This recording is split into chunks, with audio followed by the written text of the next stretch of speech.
আমি এখানে নিয়ে নিয়েছি 2 কেজি মাংস। এটা আগের দিন রাতেই আমি ভালো করে ধুয়ে ম্যারিনেট করে রেখে দিয়েছি।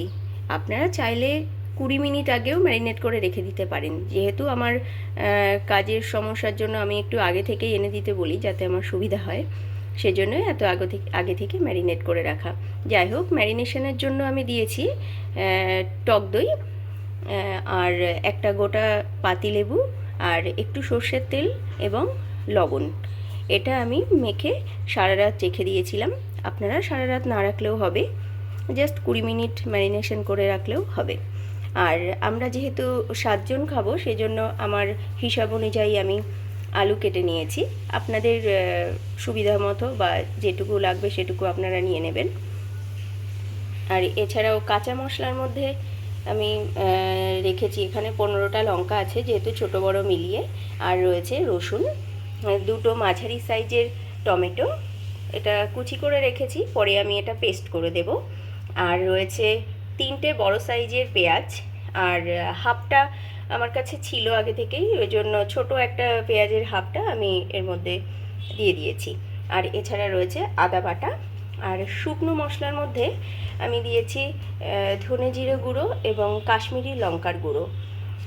আর ফোড়নে আমি ইউজ করব তেজপাতা, এখানে ছোট সাইজ বলে আমি 4টে দিয়েছি, আর শুকনো লঙ্কা, গোটা জিরে এবং 3টে এলাচ আর 2 টুকরো দারচিনি।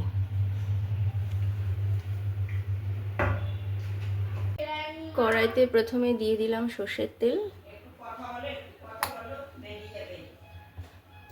আপনারা হয়তো ভাবছেন যে এটা ভিম লিকুইডের কৌটো, কিন্তু এটা আসলে আমি ভালোভাবে ধুয়ে শুকিয়ে সর্ষের তেলের জন্য ইউজ করছি। আপনারা এই ট্রিক্সটাও ইউজ করতে পারেন। আমি এখন আলুগুলো প্রথমে লাল করে ভেজে নেব। এবার আমি দিয়ে দিচ্ছি একে একে আলুগুলো।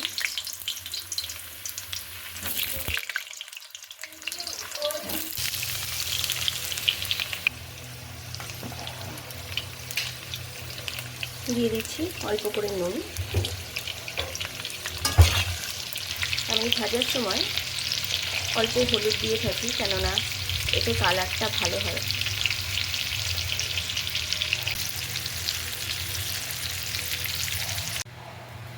আমি এবার কাঁচা যে মশলাগুলো আছে সেগুলো একে একে পেস্ট করে নেব। এখানে রসুন, আমি 2টো মাঝারি সাইজের রসুন দিয়েছি 2 কেজি মাংসের জন্য, আর লঙ্কা 15টা লঙ্কা এবং টমেটো কুচি, এগুলো সব পেস্ট করে নেব। আদাটা আমি আগে থেকে পেস্ট করে রেখেছিলাম, কিন্তু এই যে পেঁয়াজটা, এটা আমি পেস্ট করব না, এটা আমি এবার পেস্ট করে নেব।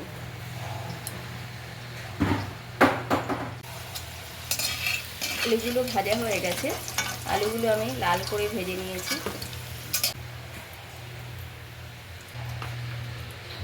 এবার আমি দিয়ে দিচ্ছি আর একটু সর্ষের তেল।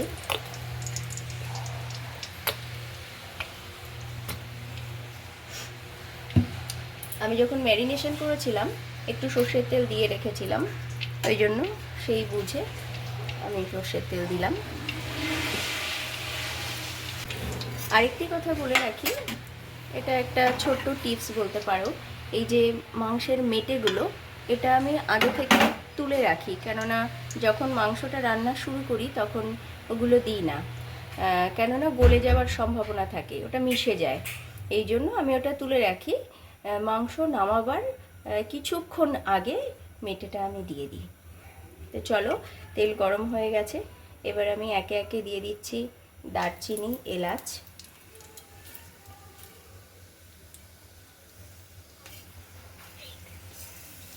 গোটা জিরে, শুকনো লঙ্কা, তেজপাতা,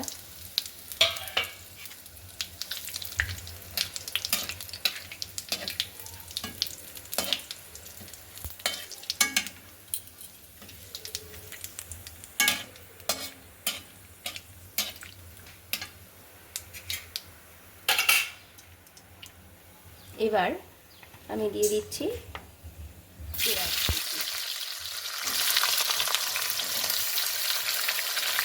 পেঁয়াজটা আমি পেস্ট করি না, ওটা আমি ভেজে নিই। পেঁয়াজটা মোটামুটি লাল করে ভেজে নিতে হবে। পেঁয়াজটা লাল করে ভাজা হয়ে গেছে। এবার আমি এর মধ্যে ম্যারিনেট করা মাংসগুলো দিয়ে দেবো।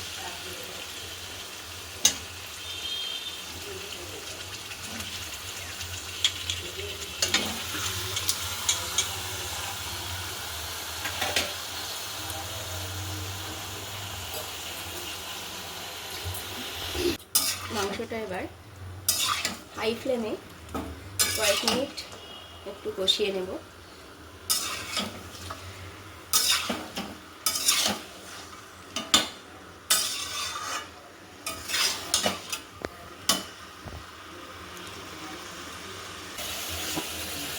অন্য একটি পাত্রে জল গরম করে নিচ্ছি।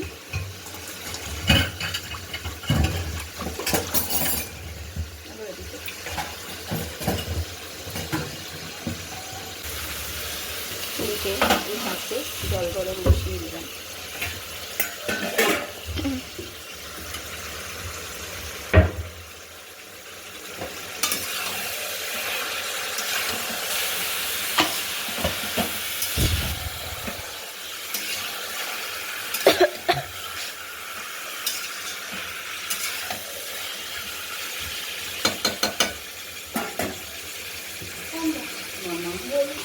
এবার একে একে আমি দিয়ে দেবো বাটা মশলাগুলো এবং গুঁড়ো মশলা।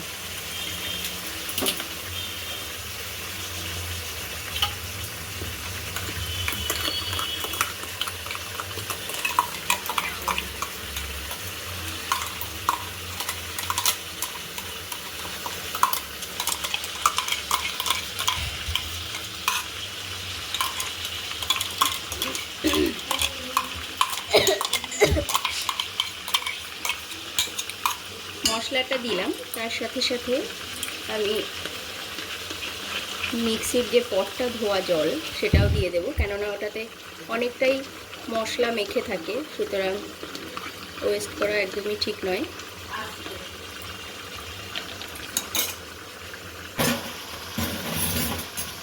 মিক্সি ধোয়া জলটাও দিয়ে দিলাম, কেননা এটাতে অনেকটা মশলা মেখে আছে। তারপর আদা বাটা,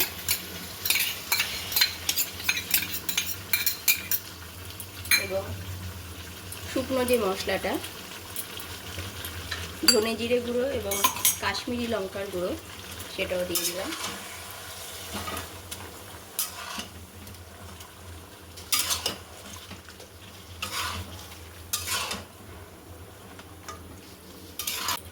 যেহেতু ম্যারিনেট করার সময় আমি এখানে নুন দিয়েছিলাম, সেহেতু এখন বুঝে নুনটা দিতে হবে।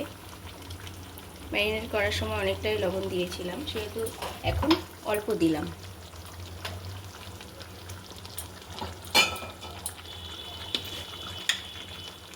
এবার দিয়ে দিচ্ছি পরিমাণ মতো হলুদ গুঁড়ো।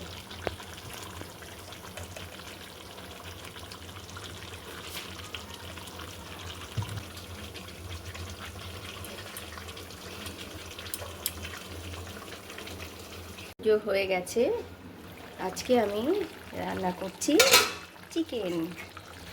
যেহেতু সানডে, তাই আজকে আমাদের চিকেন মেনুতে থাকতেই হবে।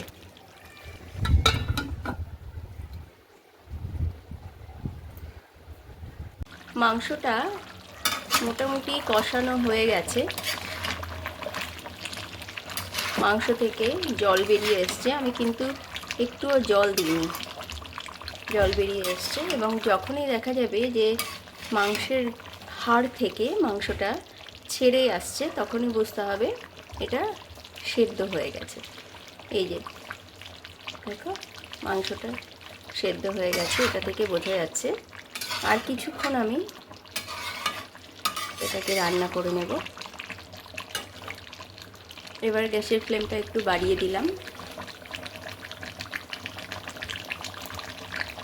এবার আলুগুলো দেব তার সাথে মেটেটাও এবার দিয়ে দিচ্ছি।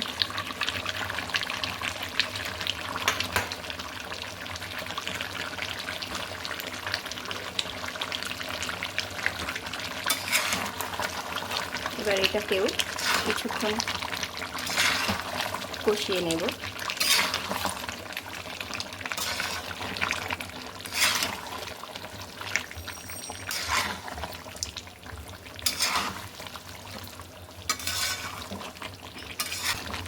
এবার এটাতে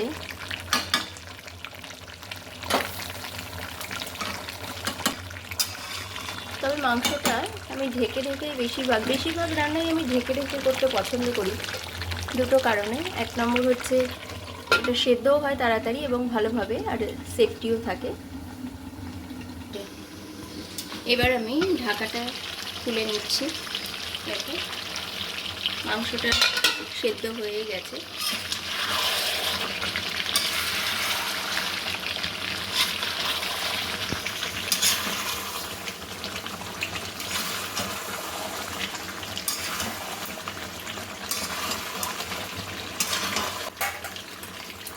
এবার আমি যে জলটা গরম করে রেখেছিলাম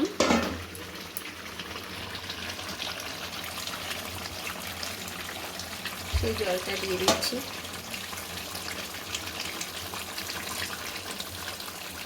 যেহেতু সবাই আজ ঝোলই খাবে,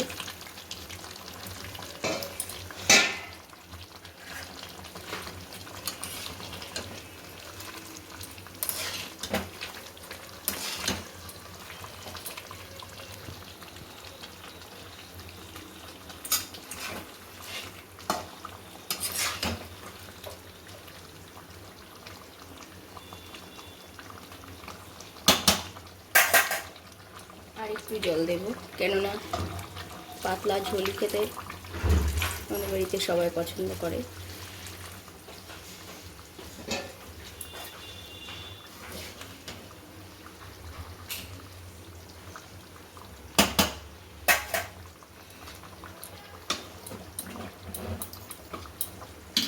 নামাবার আগে আমি অল্প করে একটু গরম মশলার গুঁড়ো দিয়ে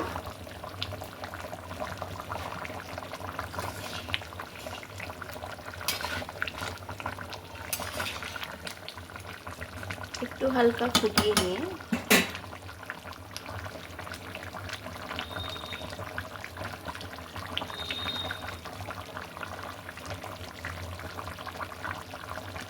নামিয়ে নেব।